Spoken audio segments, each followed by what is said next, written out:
Shalom, good evening. This is TV7 Israel News broadcast to you from Jerusalem. And in today's top stories, Prime Minister Benjamin Netanyahu instructs his senior Israeli delegation to cancel its visit to the United States, that after the Biden administration refuses to veto a UN Security Council resolution demanding for a ceasefire. Following the adoption of UN Security Council Resolution 2728, which lacks a condemnation of Hamas among others, the Islamist group announces its decision to harden its position related to a hostage release outline. Despite tensions at the backdrop, Israeli Defense Minister Yoav Gallant holds a string of meetings with senior U.S. officials in Washington. Jerusalem's leadership laments the Biden administration for its break from U.S. policy at the United Nations, as Washington, alongside London and Paris, essentially allowed Algeria, China, and Russia to pass a resolution, albeit non-binding, demanding for an immediate ceasefire, while refusing to condemn Hamas for its atrocities committed on October 7th and the days that ensued. The result of the voting is as follows: 14 votes in favor, 0 vote against, 1 abstention. The draft resolution has been adopted as Resolution 2728, 2024. Algeria, which has been praised by the Islamic Republic of Iran as a champion in defending the Palestinians in the fight against Israel, thanked the Council members for their support in passing the non-binding resolution and emphasized the need to double down on its demand to bring the war in the Gaza Strip to an end. أود أن أشكر جميع أعضاء المجلس على المرونة والعمل البناء الذي مكننا اليوم من اعتماد قرار طال انتظاره، قرار يطلب وقف إطلاق النار بغزة فوراً من أجل وضع حد للمجازر التي لا تزال للأسف مستمرة منذ أكثر من 5 أشهر.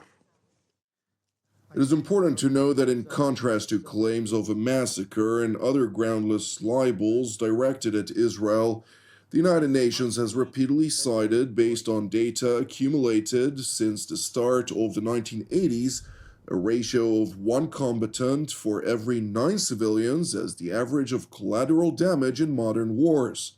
Within this context, even if one relies on figures published by the Islamist Hamas of approximately 32,000 Gazan casualties, while taking into account the IDF's corroborated figure of approximately 14,000 terror operatives eliminated since the Hamas massacre of October 7th, the so-called combatant to civilian casualty ratio stands at a staggering 1 to approximately 1.2, which is unprecedented in terms of modern warfare and attests to the professional and moral conduct of the Israel Defense Forces at a time when its enemies, the Islamist Hamas and its terror affiliates in the Gaza Strip, deliberately operate from within densely populated areas and civilian structures as a method of war. It is important to know that the 1 to 1.2 ratio figure does not factor in failed launches, which repeatedly occur when Palestinian terror operatives conduct indiscriminate rocket fire towards civilian communities in Israel. Consequently, these failed launches have repeatedly struck within civilian neighborhoods in the Gaza Strip, causing countless fatalities, which Hamas health authorities have conveniently blamed Israel for. And while Jerusalem remains objectively committed to observing international humanitarian law and the Geneva Convention, extensive pressure by Islamist nations and fringes of U.S. society and electoral swing states, the Biden administration has opted to side with Moscow and Beijing in ratcheting up pressure on Jerusalem. We appreciated the willingness of members of this council to take some of our edits and improve on this resolution. Still, certain key edits were ignored, including our request to add a condemnation of Hamas.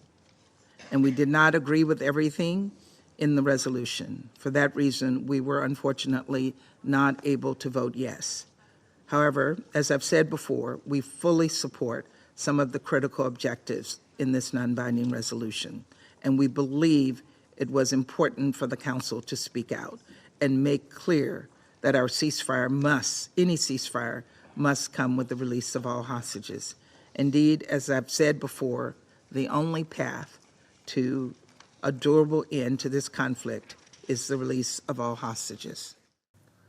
It is important to highlight that alongside the support of Algeria, Russia, and China, France, Britain, Switzerland, Slovenia, the Republic of Korea, Japan, Malta, Ecuador, Guyana, and Sierra Leone have all voted in favor of the anti-Israel resolution.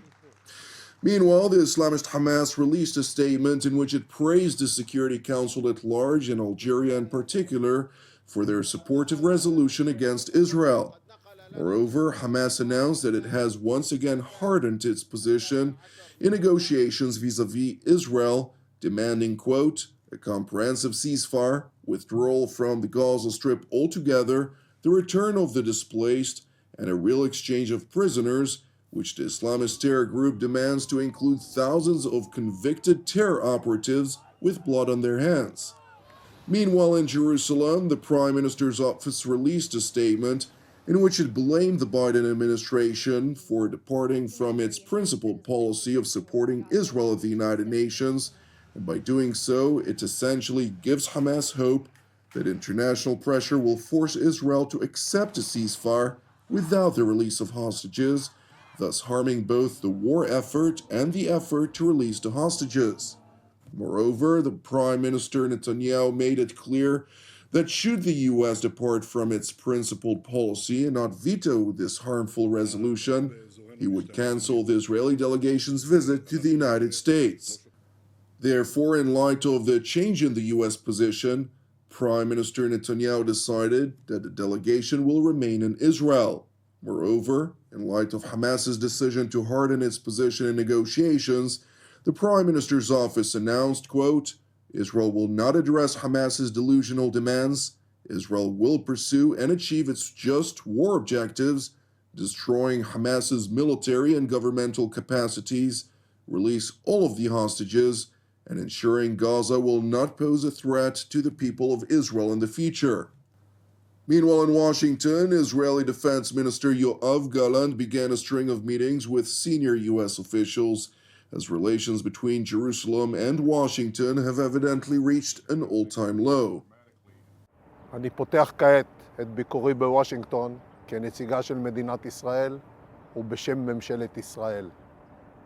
הגעתי לכאן על מנת להבהיר את הצורך בחיזוק צה"ל ובחיזוק עוצמתה של מדינת ישראל.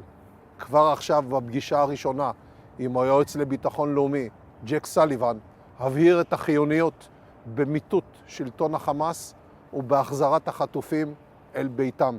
אנחנו נפעל כנגד החמאס בכל מקום, גם במקומות שבהם עוד לא היינו. אנחנו נייצר אלטרנטיבה לחמאס על מנת שצה"ל יוכל להשלים את משימתו. While Minister Gallant was meeting with National Security Advisor Sullivan, the National Security Council's coordinator for strategic communications, namely retired Rear Admiral John Kirby, defended the Biden administration's decision to abstain at the United Nations Security Council vote. Our vote does not, I repeat, does not represent a shift in our policy. We've been very clear, we've been very consistent in our support for a ceasefire as part of a hostage deal. That's how the hostage deal is structured, and the resolution acknowledges the ongoing talks. We wanted to get to a place where we could support this resolution, but because the final text does not have key language that we think is essential, such as condemning Hamas, we couldn't support it. Though, because it does fairly reflect our view that a ceasefire and the release of hostages come together, we abstained. Admiral Kirby went on to address the visit by Jerusalem's top defense official. Defense Minister Gallant is here today, meeting with Mr. Sullivan. In fact, as we speak, he'll have other meetings while he's in town today and tomorrow, certainly with Secretary of Defense Austin tomorrow. And so we certainly look forward to having those discussions with him and making it clear to the Defense Minister that the United States continues to stand with Israel as they fight Hamas and will continue to work with might and main to get those hostages back with their families where they belong. Thank you for watching TV7 Israel News. It is important for us to highlight that TV7 Israel is a donation-based non-profit ministry with all of our productions available free of charge. Therefore, if you're blessed by our productions, we would deeply appreciate it if you'd consider making a donation. You can do so by visiting our website at www.tv7israelnews.com. Separately, I'd like to encourage you, pray for the peace of Jerusalem and salvation of Israel. I'm Jonathan Hessen wishing you an Erev Mevorach. God willing, we'll see you during our upcoming TV7 Israel updates. Until then, Shalom from Jerusalem.